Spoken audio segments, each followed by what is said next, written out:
Today we're going to learn how to solve systems of equations using our substitution method. Before we know how to substitute in different variables, we have to have two conditions that we meet before we can solve for these variables and find our solution. One of the conditions is that there must be the same number of equations as variables. So for example, if you have two variables, then you must have two equations. If you have three variables, you have to have three equations. Our second condition is that one of the equations can easily be solved for one of the variables. So we don't want to work with an equation that we can't solve for one variable very easily.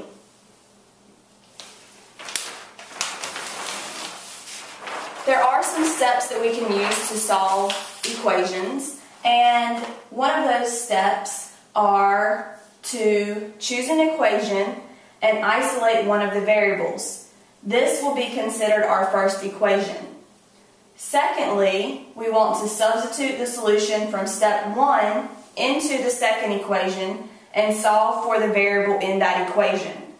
Then, using the value that we found in step 2, we're going to substitute that back into our first equation and solve for our second variable. Finally, we can check our answer by substituting in both variables into both equations to show that they are correct.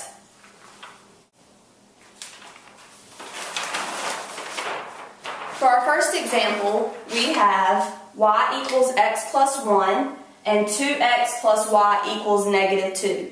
In this case, we already have one of our variables solved for, so we can easily substitute in our y variable in our second equation. Doing that, we will get 2x plus x plus 1 equals negative 2. Now we have something where we have like terms on the same side and we can combine those together. When we do that, we get 3x plus 1 equals a negative 2. Now again, we have something that we can solve for. We're solving for x in this case. So solving for x, I need to subtract 1 from both sides, which will leave me with 3x equals a negative 3. Finally, I need to divide by 3 on both sides. So x will equal negative 1. Now that I have x as negative 1, I need to take this and bring it back to my first equation and substitute in negative 1 in place of x. Because remember, when we're solving systems, we have to have a solution, and our solution is an ordered pair. So substituting in negative 1 in our first equation, we get y equals negative 1 plus 1. And in this case, our y equals 0. So our solution for this systems of equation is negative 1, 0. Let's look at our second example.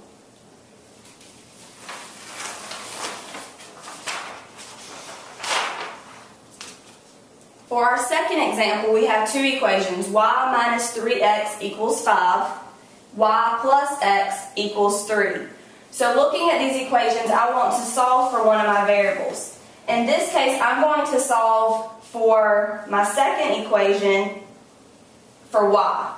So solving for y for my second equation, I get y equals 3 minus x.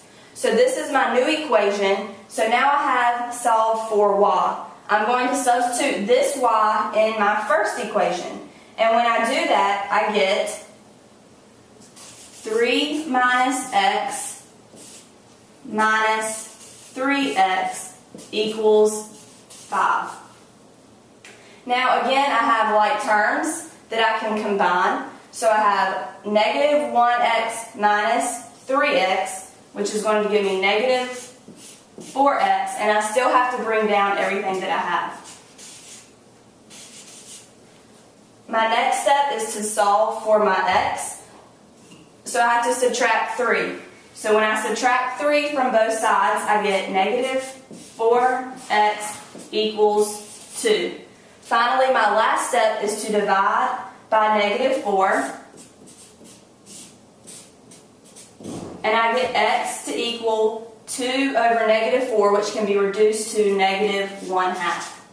Now I'm not done. I still remember you have to have a solution, which is an ordered pair. So I'm going to take my x value and substitute it in place of my second equation, or the one that I changed. So doing so, I will have y equals 3 minus negative 1/2. Remember, two negatives make a positive, so y in this case equals 3.5. So now I can write my solution since I have an x and a y. My solution will be negative 1/2 and 3.5. So for example 2, you should get the solution of negative 1/2 and 3.5. Moving on to example 3. In this case, we have two equations. So looking at them again, I want to find the one which I can easily eliminate one of my variables and solve for. Again, in this case, it looks like I want to solve for my second equation that I have. When I solve for this second equation, I want to have y equals something. So in this case, I'm going to have to move my 4x over to the other side. Doing that, my new equation becomes y equals 24 minus 4x.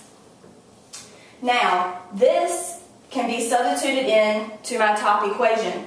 So y equals negative 24 minus 4x is going to be substituted in place of y for my first equation.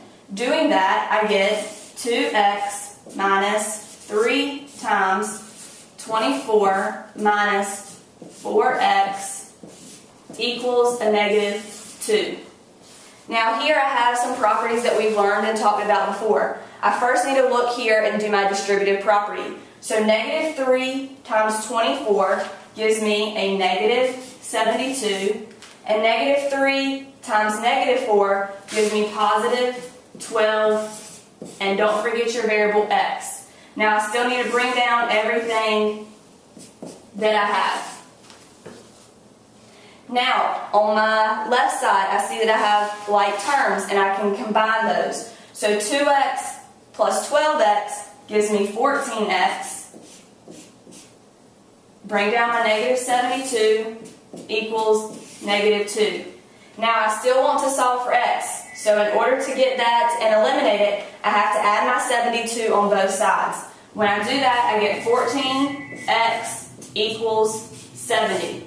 And finally, my last step, dividing by 14, I get x to equal 5. Now, I have to take this 5, which I found, and substitute it back into my top equation. And because, remember, your systems of equation has to have a solution, which is an ordered pair. When I substitute this back into my top equation, I'm going to do that over here. I'm going to have 2 times 5, because I'm substituting 5 in place of x, minus 3y equals a negative 2. So simplifying, I get 10 minus 3y equals a negative 2. In order to solve for y, I have to subtract 10 from both sides, so I get negative 3y equals a negative 12. And finally, my last step, dividing by negative 3, and I get y to equal a positive 4, because in this case I have two negatives. So now I've found my value for y and I found my value for x, so I can write my solution. And my solution for this set will be 5, negative 4. Let's look at our last real-life example. For our last real-life example, I'm going to read to you the example that you have on your note sheet. So, there is a piggy bank that contains 57 coins, which are only quarters and dimes. The total number of coins in the bank is 57. The total value of these coins is $9.45. determine how many of the coins are quarters and how many of them are dimes. So here we have a real life situation where we need to create two systems of equations in order to solve, because we have two variables in this case. We have quarters that we need to solve for and dimes. So because we have two variables, we need to create two equations. Looking at your information that's given, we know that we have a total of 57 coins, which are only quarters and dimes. So our first equation is going to be the number of dimes plus the number of quarters equals the total number of coins that we have, which is 57. We still have other information in here that we need to include.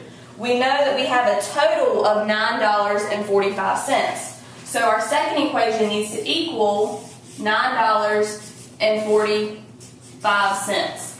But we still need to have our two variables in, which are dimes and quarters. But in this case, we need to take into account how much each of these are worth. So we know that a dime is worth 10 cents. So if we put 0.10D plus the amount of our quarter, which is 25 cents, 0.25 cubed, then we know that that should equal our $9.45. So in this case, I've given you all the tools that you need to solve for the systems of equation. I would like for you to try to solve this system of equation on your own and find out how many quarters and dimes that we have. You also have several practice problems to try. I would like for you to try them on your own. We will have a quiz on systems of equations on Friday. Good luck, and please, if you need me, you can email me at any time.